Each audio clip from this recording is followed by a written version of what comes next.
करोड़ों साल पहले इस धरती पर डायनासोर्स का राज था।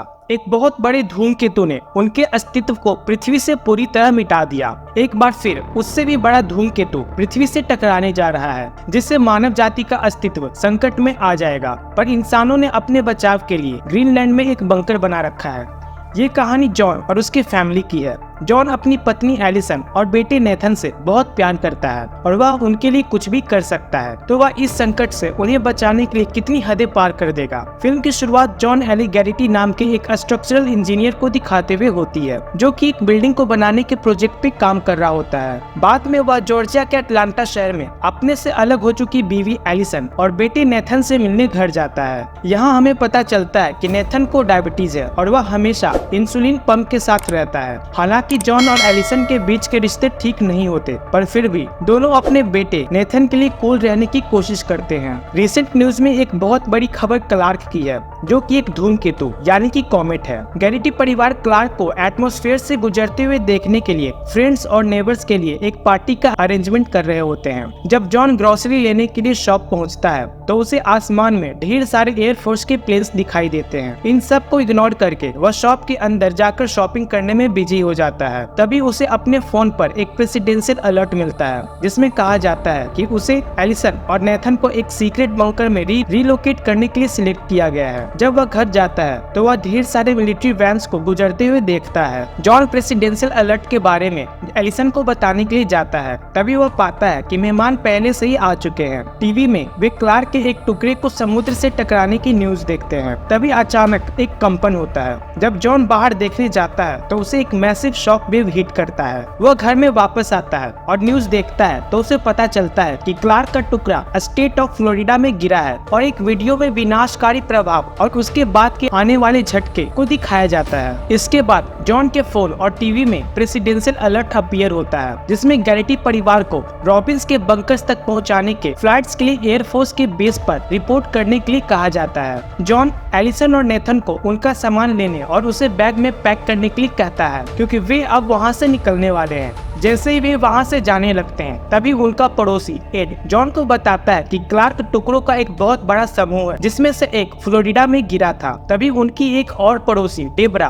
उनसे अपनी बेटी को साथ ले जाने के लिए रिक्वेस्ट करती है, पर गैरिटी को अफसोस के साथ उन्हें पीछे छोड़कर जाना पड़ता है, क्योंकि वे जानते थे कि मिलिट्री किसी भी एक्स्ट्रा इंसान को साथ नहीं जाने देंगे। हाईवे पर बहुत लंबा जाम होता है, इसलिए उन्हें दूसरे रास्ते से जाना पड़ता है। अनफॉर्चुनेटली नेथन कंबल निकालते हुए अनजाने में मेडिसिन कार में ही गिरा देता है। जब वे बेस के पास पहुंचते हैं, तो पाते हैं कि वहां बहुत भीड़ है, इसीलिए उन्हें अपनी गाड़ी वहीं छोड़नी पड़ती है। बड़े मुश्किल से किसी तरह वे बेस के अंदर पहुंचने में कामयाब हो जाते हैं। अंदर उन्हें आइडेंटिफिकेशन के लिए एक रिस्टबैंड दिया जाता है। जब वे बैग चेक करते हैं, तो पाते हैं कि बैग में इंसुलिन मेडिसिन नहीं है। जॉन उसे लेने के लिए बाहर जाता है। जब एलिसन एक सोल्जर को नेथन के कंडीशन के बारे में बताती है, तब दोनों को मेजर के पास लेके जाया जाता है। मेजर एलिसन को इन्फॉर्म करती है कि डायबिटीज जैसे कंडीशन वाले लोगों को फ्लाइट में जाने की परमिशन नहीं है। एलिसन मेजर से रिक्वेस्ट करती है, पर मेजर इसके बारे में कुछ भी नहीं कर सकती थी। एलिसन को लगता है कि जॉन मेडिसिन लेकर फ्लाइट के अंदर चला गया होगा। मेजर जॉन को ढूंढने के लिए सोल्जर्स को ऑर्डर देती है, पर इसका कोई फायदा नहीं होता। इधर जॉन रनवे पर एलिसन और अपने बेटे को ढूंढने लगता है। उसे बताया जाता है कि वे दूसरे प्लेन में चढ़ गए हैं, और वह यह मानकर प्लेन में चढ़ जाता है। एक को पैसेंजर नोटिस करता है कि जॉन के हाथ में मेडिसिन है। उससे जॉन को पता चलता है कि बीमारी वाले लोगों को फ्लाइट में चढ़ने की परमिशन नहीं है। जॉन फ्लाइट से उसे उतारने के लिए कहता है। बाहर वह देखता है कि रनवे पर लोगों की भीड़ गेट तोड़कर फ्लाइट्स पर धावा बोलने की कोशिश कर रही है। कुछ लोगों के पास गन्स है और वे बेस वर्कर्स को शूट कर रहे हैं, जिसकी वजह से एक वर्कर के हाथ से फ्यूल पंप नीचे गिर जाता है। जॉन फ्यूल लीक के बारे में सबको बता देता है और सभी जल्दी से बाहर आने लगते हैं। तभी फ्यूल में आग लग जाती है और सभी गेट की तरफ भागने लगते हैं। समय रहते प्लेन ब्लास्ट होने से पहले जॉन वहां से निकलने में कामयाब हो जाता है। इस विस्फोट को एलिसन और नेथन भी देख लेते हैं, पर वे अपने मन को दिलासा देते हुए कहते हैं कि उसमें जॉन नहीं होगा, वह पहले ही किसी तरह बाहर आ गया होगा। इसके बाद दोनों अपने कार के पास पास जाते हैं तो पाते हैं कि कार की विंडो टूटी हुई है। इधर जॉन बेस एरिया से बाहर निकलकर कार के पास एलिसन और अपने बेटे को ढूंढने लगता है। तभी उसे कार की विंडो पर एलिसन का एक नोट मिलता है जिसमें उसने लिखा होता है कि वह अपने पिता के घर लेक्सिंगटन केंटकी जा रही है। यह देखकर जॉन की जान में जान आती है कि दोनों सेफ हैं। अब एलिसन नेथन का मेडिसिन लेने के लिए एक मेडिकल स्टोर में जाती है जहां ऑलरेडी ढेर सारे लोग मेडिसिन की चोरी कर रहे थे। एलिसन को इंसुलिन वाली मेडिसिन मिल जाती है। तभी गनमैन वहां पर धावा बोल देते हैं और लोगों पर गोलियां चलाने लगते हैं।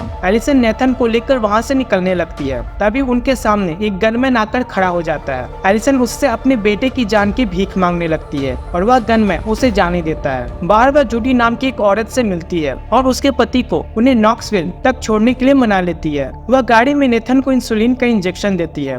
वह जॉन को फोन करने का ट्राई करती है पर नेटवर्क ना होने के कारण उसका फोन नहीं लगता। इधर जॉन शहर में पैदल घूम रहा होता है जहां उसे रास्ते पर ढेर सारे लुटेरे मिलते हैं और आकाश में क्लार्क के और भी टुकड़े गुजरते हुए दिखाई देते हैं। वह एलिसन से बात करने के लिए रूफ टॉप पर चल रहे पार्टी में चला जाता है। कॉल कट होने से पहले वे थोड़ी देर बात करते हैं पर नेटवर्क सही से ना मिल पाने के कारण उनकी सही से बात नहीं हो पाती। जॉन को कनाडा की ओर जा रहे लोगों से भरा एक ट्रक मिलता है। वह ड्राइवर को लेक्सिंगटन तक उसे छोड़ने के लिए मना लेता है। ट्रक के अंदर उसकी मुलाकात कोलिन नाम के एक आदमी से होती है जो उसे बताता है कि कनाडा में कुछ प्राइवेट प्लेन्स बंकर की ओर जा रहे हैं जो कि ग्रीनलैंड में मौजूद है। वहीं एक दूसरा पैसेंजर लुका जॉन के हाथ में रिस्ट बैंड देखकर उसे दुश्मनी कर लेता है, यह सोचकर कि सिर्फ अमेरिका में जन्मे लोगों को ही सिलेक्ट किए जाने का हक है, जबकि जॉन एक स्कॉटिश सिटीजन है। वह जॉन से उसका रिस्टबैंड मांगता है और अपने साथी मिका के साथ मिलकर उससे झगड़ने लगता है। लड़ाई की वजह से ट्रक का एक्सीडेंट हो जाता है और जॉन और बाकी दोनों दूर जाकर गिर जाते हैं। वे दोनों फिर से जॉन को मारने की कोशिश करते हैं। जॉन अपने आप को बचाने के लिए हथौड़ा लुका के सर पर मार देता है जिससे उसकी मौत हो जाती है।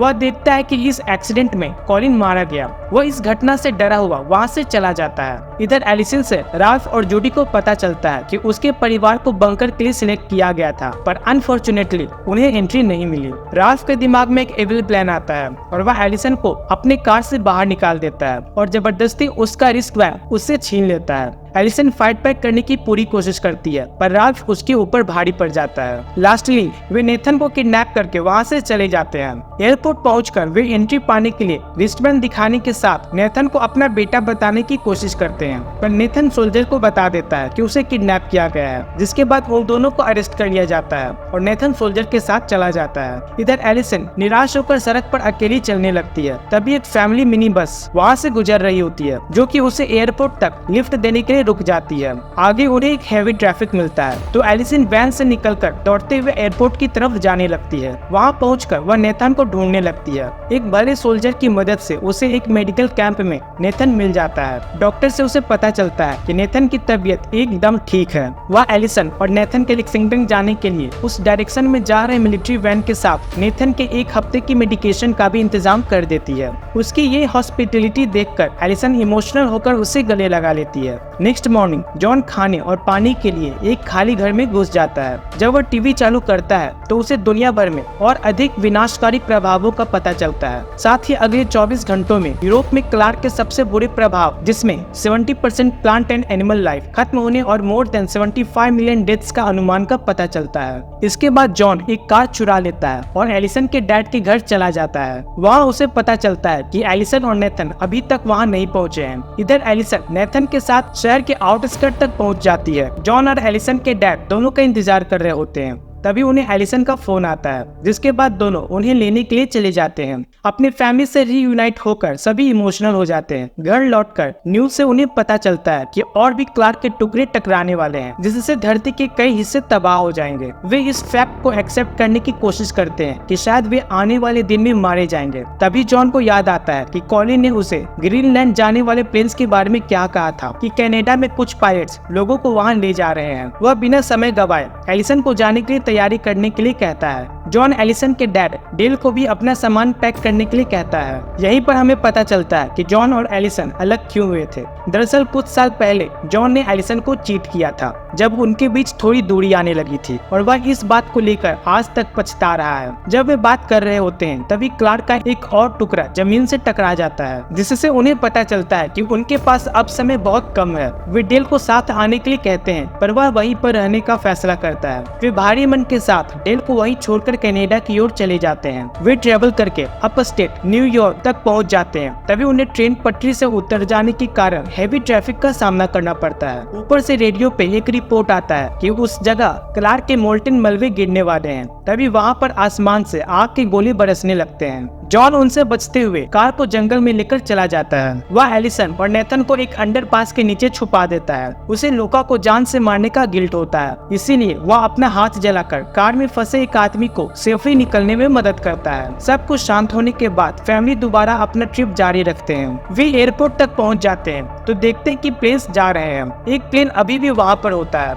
वह प्लेन के टेक ऑफ से पहले अपनी कार से प्लेन के उड़ने के रास्ते को ब्लॉक कर देता है। पायलट गुस्से में जॉन से बात करने के लिए प्लेन से नीचे उतरता है। वह जॉन को बताता है कि प्लेन में अब जगह नहीं है। जॉन उसे कम से कम नेथन और एलिसन को अपने साथ ले जाने के लिए कहता है, नहीं तो वह किसी को भी यहाँ से जाने ही नहीं देगा। एलिसन पायलट को जॉन को भी साथ ले जाने के लिए मना लेती है। प्लेन में बैठकर वे राहत की सांस लेते हैं। प्लेन अब सेफली उड़ान भरता है। सुबह के पहली किरण के साथ वे ग्रीनलैंड पहुंच जाते हैं। तभी क्लार्क का एक बड़ा टुकड़ा जमीन से टकरा जाता है और उसके शॉक वेव के कारण प्लेन की क्रैश लैंडिंग हो जाती है। जॉन पाता है कि दोनों पायलट्स की मौत हो चुकी है। मरने से पहले मेन पायलट जॉन को इशारा करके मिलिट्री प्लेन दिखाता है। बाहर आकर वह यह बात सबको बताता है, जिससे यह अंदाजा हो जाता है कि बंकर यहाँ से बहुत करीब है। जॉन अपने परिवार और अदर पैसेंजर्स को साथ लेकर बंकर की तरफ जाने लगता है। मिलिट्री वाले उन्हें देख लेते हैं और भी उन्हें ट्रक में लेकर बेस की ओर आ जाते हैं। सिंस बड़ा वाला टुकड़ा कभी भी टकरा सकता था, इसीलिए सभी जल्दी जल्दी बंकर के अंदर जाने लगते हैं। वह बड़ा टुकड़ा अर्थ से टकरा जाता है। उसके शॉक वेव से बचने के लिए गैरिटीज एक दूसरे को गले लगा लेते हैं। अब जॉन को अपने जीवन की अच्छी अच्छी यादें याद आने लगती है, जब उनका पूरा परिवार खुशी से एक दूसरे के साथ रहता था। अब 9 महीने बीत जाते हैं, जिसके बाद दुनिया भर के दूसरे station like Sydney, new Delhi, Paris, Kathmandu etcetera Greenland station से कांटेक्ट करके अपने जिंदा होने की खबर देते हैं। अब आसमान रेडिएशन मुक्त हो चुका होता है। गैरिटीज और बचे हुए लोग 9 महीने बाद बाहर की दुनिया देखते हैं। उन्हें बाहर कुछ पक्षी उड़ते हुए दिखाई देते हैं, जिससे एक उम्मीद जागती है कि धरती पर जीवन अभी भी बरकरार है। और इसी के साथ इतने दिनों के बाद वे दोबारा धरती पर अपना पहला कदम रखते हैं और ये मूवी यहीं पर खत्म हो जाती है। अगर आपको इस मूवी का एक्सप्लेनेशन पसंद आया हो तो प्लीज इस वीडियो को लाइक करें और शेयर करें, और कुछ सजेशन देना हो तो कमेंट करें। ऐसे ही मूवीज और सीरीज का एक्सप्लेनेशन देखने के लिए चैनल को सब्सक्राइब करें। तब तक के लिए टाटा, बाय बाय, जय हिंद, जय भारत।